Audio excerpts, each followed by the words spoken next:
ሰላም ቤተሰብ የምንሰራቸው ስራዎች የሚመቻችሁ ከሆነ ቪዲዮአችን ላይክ ቻናላችን ሰብስክራይብ ያድርጉ። ዛሬ የጃፓኑን ኦኖር ስቱደንት የተሰኘውን ፊልም እንዳስሳለን። ከኛ ጋር ቆዩ። ታሪኩ የሚጀምረው በጃፓን ትንሽ ከተማ ውስጥ በኢቺካዋ ሁለተኛ ደረጃ ትምህርት ቤት ነው።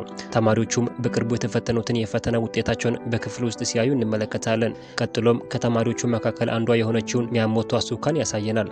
ተግባቢ ተማሪ ብትሆንም ትምህርት አይሆንላትም። ምንም እንኳን ቀላል ፈተና ቢሆንም ልታስመዘግብ የምትችለው ትልቁ ውጤቷ ከዜሮ አያልፍም።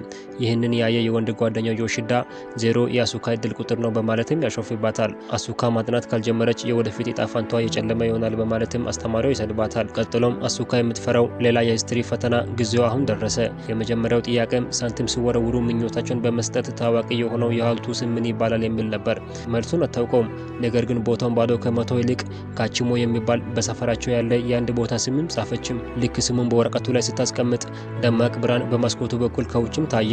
በከተማ ውስጥም በሆነ ቦታ አንድ እንግዳና ከዚህ በፊት ያልነበረ የጫካ መንገድ ያያሉ።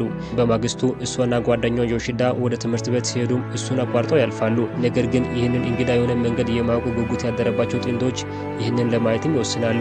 ከደቂቃዎች የእግር ጉዞ በኋላም ስሙን መጥቀስ የማይችሉትን አንድ ጽሑፍ በሐውልቱ ላይ ተጽፎ ያገኛሉ። አሱካም ሳንቲም ወርውራ በሚቀጥለው ፈተና 100 ማግኘት እንደምትፈልግም ትጸልያለች። ከዚያም ሁለቱ ወደ ትምህርት ቤት ይመለሳሉ። ወደ ክፍል ሲገቡም ያለፈውን የፈተና ውጤትም ተሰጣቸው። አሱካ በዚህ ፈተና ከ105 አምጥታለች። ከዚህ በኋላ ያላት አማራጭ ቢኖር በሐውልቱ ኃይል ማመንና ማመን ብቻ ይሆናል። በዚያ ቀንም ስለ ዓለም ፖለቲካ ሌላ ፈተና ጥያቄ ተሰጣቸው። የመጀመሪያው ጥያቄም የአሁኑ የጃፓን ጠቅላይ ሚኒስትር ስም ማን ይባላል የሚልም ነበር። ለዚህኛው ጥያቄም አሱካ ምንም ፍንጭ የላትም።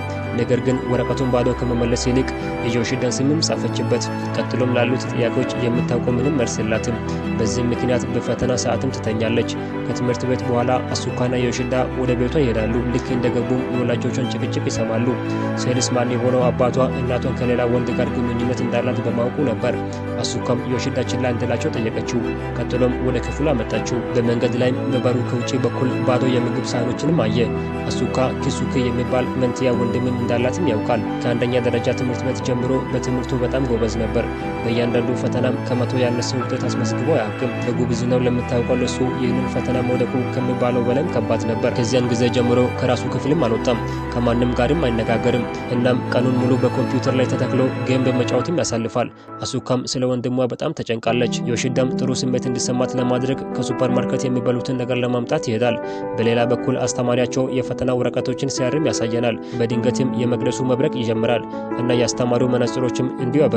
ከትንሽ ቆይታ በኋላ አሱካ ለዮሺዳ ደውላ በጣም እንደቆየም ትነግረዋለች። ዮሺዳም በጣም ቢዚ እንደሆነና ዛሬ መገናኘት እንደማይችል ይነግራታል። ከጥሪው በኋላም ዮሺዳ ትልቅ ችግር ውስጥ ወድቋል በማለት ከክፍል ጓደኛዋ የጽሑፍ መልእክትም ይደርሳታል። እሱም የጃፓን ጠቅላይ ሚኒስትር ሆኖ መመረጡ ታወቀ። በጠቅላይ ሚኒስትርነቱ ለካሜራ ብቅ ብሎ የሰጣቸው ቃለ መጠይቆችን በሙሉ በሶሻል ሚዲያ ቫይራል ይወጣሉ። በማግስቱም ወደ ሱፐር ማርኬት የሄደው ጓደኛዋ እንዴት ጠቅላይ ሚኒስትር እንደሆነ ግራ የገባት አሱካም ወደ ትምህርት ቤት ስትሄድ እናያለን። በሌላ በኩል የተለያዩ የሀገራት ፕሬዝዳንቶች መጥፋታቸው በበርካታ ዜና አውታሮች ላይ መነጋገሪያ ሆኗል። ይህ በእንዲህ እንዳለ አስተማሪያቸው የፈተና ወረቀቶችን ይዞ ወደ ክፍል ይመጣል። እንደ ወትሮ ሳይሆን አሱካን በፈገግታም አያት። እሷም በፈተና ወረቀት ላይ ባዶ ብታስቀምጥም በፈተና ላይ ሙሉ ነጥብ አግኝታለች። ጠጋ ብላ ስትመረምርም ዮሺዳ በፈተና ላይ ስለተጻፈ ጠቅላይ ሚኒስትር እንደሆነ ተገነዘበች። በተመሳሳይ የሌሎች የሀገራት ፕሬዝዳንቶችም የጠፉት በወረቀቱ ላይ ጥያቄዎችን ባዶ በመተዋ ነበር። አንጸባራቂው ቤተ መቅደሱም ምኞቱን ሰጥቶታል። ነገር ግን ማሞ ሌላ መታወቂያ ሌላ ሆኖባታል። ሙሉ ውጤት እንድታገኝ ዓለም ወደ መልሶ ይለወጣል። በዚህም አሱካ ስህተቷን ለማረም ሁሉንም ትክክለኛ መልሶችን ጎግል አድርጋ በፈተና ወረቀት ላይ ትጽፋለች። እንደ እድል ሆኖ እቅዷ ይሰራል እና ዮሺዳም ገና የተቀመጠበት የስልጣን ወንበር ሳይሞቀው ከስራው በመጀመሪያ ቀን ተባረረ። በዓለም ዙሪያ ያሉ ፕሬዝዳንቶችም ወዲያውኑ ይገኛሉ እና ሁሉም ነገር ወደ ነበረበት ይመለሳል። ከዚያ ለሚቀጥለው ለሂሳብ ፈተና አሱካ አንዳችም አትጨነቅም፣ ምክንያቱም የተሳሳተ መልስ ከሰጠችም ምንም አይነት ለውጥ እንደማይመጣ አውቃለች። ከትምህርት ቤት በኋላ ዮሺዳ አሱካን በድጋሚ ያገኛት። እንዴት እንደተባረረም ነገራት። አሱካ ስለ እንግዳ ኃይሏ እውነቱን ከመናገሯ በፊት እንድታረጋግጥለትም ፈለገ። አላመናትም። እናም ለማረጋገጥ የሆነ ነገር እንድትጽፍም ጠየቃት። ነገር ግን እሷ ከመጻፏ በፊት በከተማ መሃል ያለ ትልቅ ግንብ መንቀጥቀጥ ይጀምራል። ይህ የሆነበት ምክንያትም በሂሳብ ፈተና ውስጥ የሰረችው ስህተት እንደሆነም ነገረችው። ወዲያውኑም ወደ አስተማሪው ክፍል የሮጡ ይሄዳሉ። እናም ስህተቱን ሲያስተካክሉ በመጨረሻም ግንቡ ወደ ነበረበት ይመለሳል። በቲቪ ላይ ያሉ ባለሙያዎችም ህንፃው እንዲወዛወዝ ያደረገው ምን እንደሆነ ማብራራትም አልቻሉም። ወደ ቤት ሲመለሱም አሱካና ዮሺዳ መቅደሱ ቀደም ብሎ ወደ ነበረበት ቦታ ይሄዳሉ። ነገር ግን ሙሉ በሙሉ ከቦታው ጠፍቷል። ስሙን አስታውሱትም። እንደገና ለመፈለግም ምንም መንገድ የላቸውም። አሁን ዓለምን ለማዳን ብቸኛው መንገድ አሱካ ጠንክራ ማጥናትና ማጥናት ብቻ ይሆናል። እናም ሁሉንም ጥያቄዎችን በትክክል ማግኘት ይኖርባታል። የቻለችን ሁሉ ለማድረግ ቆርጣ ምሽቱን ለማጥናትም ትቀመጣለች። ነገር ግን ከትንሽ ደቂቃዎች በኋላ እንቅልፍ ይወስዳታል። በመቀጠልም አሱካና ዮሺዳ የቅርብ ጊዜ የፈተና ወረቀት ለማየት ከአስተማሪው ክፍል ውጪ በትዕግስት መጠባበቅ ይጀምራሉ። እንደተጠበቀው አሁንም አሱካ መቶ ታገኛለች። ነገር ግን በዓለም ላይ የተለየ ለውጥ እንዳላመጣ ተስፋ አድርጋለች። ወደ ቤቷ ስትመለስም አባቷ በስራው ህይወቱ ትልቁን ሽያጭ በማከናወኑ በደስታ ሰላም ይላታል። አሱካም ሳታውቅ ባለፈው ፈተና የቧንቧ ውሃ በጣም ጠቃሚ ኃይል ምንጭ እንደሆነም ጽፋለች። ይህም ሰዎቹ ብዙ የውሃ ማጣሪያ እንዲገዙ አድርጓቸዋል። እናም በተራው ደግሞ ለአባቷ ብዙ ገንዘብ አስገኝቶለታል። እሷም ለሰከንዶች ትደነግጣለች። ነገር ግን አባቷ ደስተኛ ሆኖ ካየች በኋላ ዓለምን አሁን ባለችበት ሁኔታ ለማቆየትም ወሰነች። በዚያ ቀንም በዜና ለውሃ ሲባል በዓለም ዙሪያ ብዙ ግጭቶች ሲዘገቡ ታያለች። ነገሮች ከቁጥጥር ውጪ ሲሆኑ አሱካ የመልስ ወረቀቶችን በፍጥነት አስተካክላ ዓለምን ወደ ነበረችበትም ትመልሳለች። በድንገት ያላትን ኃይል በመጠቀም የወላጆቿን የጋብቻ ችግር ለመፍታት ሀሳብ መጣላት። በሚቀጥለው ፈተና ወደ ጠፈር ረጅም ጉዞ ሊሄድ ያለውን የጠፈር ተመራማሪ ስም ስትጠየቅም የእናቷ የወንድ ጓደኛና የቤተሰቧን ህይወት የሚበጠብጠውን ሰው ስምም ትጽፋለች። እናም በሚቀጥለው ቀን ወደ ስፔስ ይላካል። በዚህ ምክንያትም ከእናቷ ጋር ይለያያሉ። እሱ ከሄደ በኋላም እናታቸው በቤተሰቧና በባለቤቷ ላይ ታተኩራለች። አሁን መርዳት ያለባት ብቸኛው ሰው ወንድሟ ክሱኬ ሲሆን በሚቀጥለው ፈተናም ወንድሟ ወጥቶ ከሁሉም ሰው ጋር ሰላም እንዲፈጥር የሚል ነበር። እቅዷ እንዳሰበችው አልሰራም። ምክንያቱም ክሱኬ ከመውጣቱ ይልቅ አባታቸው ወደ ክፍሉ ሄደው ወደ ውጭ እንዲወጣም አስገድዶታልና። ይህም በቤተሰቡ ውስጥ ትልቅ ክርክርን ያስከተለ ነበር። እናቷም እንደ በፊቱ ከወንዶች ጋር ቻት ማድረግም ትጀምራለች። እንዲሁም የወንድሟ ነገር ካሰበች በኋላ የአሱካ ችግር መፍቻ ስልጣን ጊዜያዊ እንደሆነም ተገነዘበች።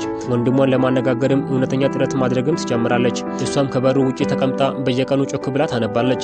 ክሱኬም የሚረብሹ ብዙ ስህተቶችንም ትሰራለች። ነገር ግን ለትንሽ ቀናት አያርማትም። ከዚያም አንድ ቀን በጣም ከባድ የሆነ ጥያቄ ሲያጋጥማት ለመዝለል ትሞክራለች። ክሱኬ ለመጀመሪያ ጊዜ ተናገረ። እናም እንዴት መስራት እንዳለባትም ይነግራታል። በወንድሟ ምክንያት አሱካ በተዘጋ በር ብቻ ቢያናግራትም ጠንክራ ማጥናት ትጀምራለች። በመጨረሻም አባቷ መጽሐፎችን በማንበብ በስራው ላይ ለውጥ ማምጣት እንዳለበት ስላወቀ ማንበብ ይጀምራል። እናቷም ሁሉንም የውሽማዎቿን ቁጥር ከስልኳ ትሰርዛለች እና በቤተሰቧ ላይ ታተኩራለች። ከአንድ ሳምንት በኋላ አሱካ ያለማንም እርዳታ ፈተናውን ትደፍናለች። ደስ ብሏትም ወደ ክሱኬ ትመጣለች። ነገር ግን በሩን ለመክፈት ፈቃደኛ አልነበረም። በማግስቱ ጠዋትም አሱካና ወላጆቿ ቁርስ ሲበሉ ክሱኬ ወደ ታች ወርዶ ተቀላቀላቸው። ተስፋ በመቁረጥ አባቱን ይቅርታ ጠይቆ ከአሁን በኋላ የተሻለ ለመስራት ቃል ይገባለታል። አሱካና ዮሺዳ የመጀመሪያውን የፈተና ወረቀት ከአሱካ ቦርሳ ውስጥም ያገኛሉ። 5% በማግኘቷ ቀደዋለች። ነገር ግን ስታገናኘው በድንገት የመተላለፊያው መንገድና ወደ ሐውልቱ የሚወስደው ቦታ ይከፈታል። ከዚህ በፊትም በፈተናው ላይ ምኞትን የሚያሳካውን የሐውልቱን ስም ጋቺሞ ብላ መጻፏት ትዝ ይላታል። ጥንዶቹ በፍጥነት ወደ ቤተ መቅደሱ በመሄድ ምኞታቸውን ለመቀልበስና ዓለምን ወደ ነበረችበት እንዲለወጡ ይለምናሉ። የሆነ ነገር እስኪፈጠርም መጠባበቅ ይጀምራሉ። ነገር ግን ምንም ነገር ሳይለወጥ ቅር ያላቸው ይመለሳሉ። በትምህርት ቤትም አስተማሪው ሌላ ፈተና ይሰጣቸዋል። በዚህ ጊዜ ስለ ዓለም ጂኦግራፊና ፖፑሌሽን ነበር። በድንገት አሱካ ቤተ መቅደሱ ጋር ሳንቲሞን መልሳ ለመውሰዷ ትዝ ይላታል። ይህም ማለት ምኞቱን ለመቀልበስ ሳንቲሞን መልሳ መውሰድ ነበረባት። በፍጥነት ፈተናውን ጨርሳ ለመመለስ ትሄዳለች። ይሁን እንጂ ሳንቲሙ በተቆለፈ ሳጥን ውስጥ ስለነበረ ለማውጣት ስትሞክር እንጨትን ትጠቀማለች። በሌላ በኩል ክሱኬና ወላጆቹ ስለ ወደፊት ህይወቱ ሲያወሩ ያሳየናል። በመጨረሻም እረፍት በማግኘቱ ደስተኛ እንደሆነ ይነግራቸዋል። ቤተሰቡን በመጨረሻ ልዩነታቸውን በአንድነት ተቀምጦ ሲፈቱ ያሳየናል። በተመሳሳይ ሰዓት የአሱካ አስተማሪ በጣም የቅርብ ጊዜ ፈተና ሲያርም ያሳየናል። ወደ አሱካ ወረቀትም ደረሰ እና እንደተለመደው መቶ አመጣችም። በተመሳሳይ ጊዜ እሷም ሳንቲሙን ለማውጣት ስትሞክር ወደ ውስጥ ይገባባታል። በድንገት ሳንቲሙ በእሷ ላይ ደማቅ ብርሃንን አበራ።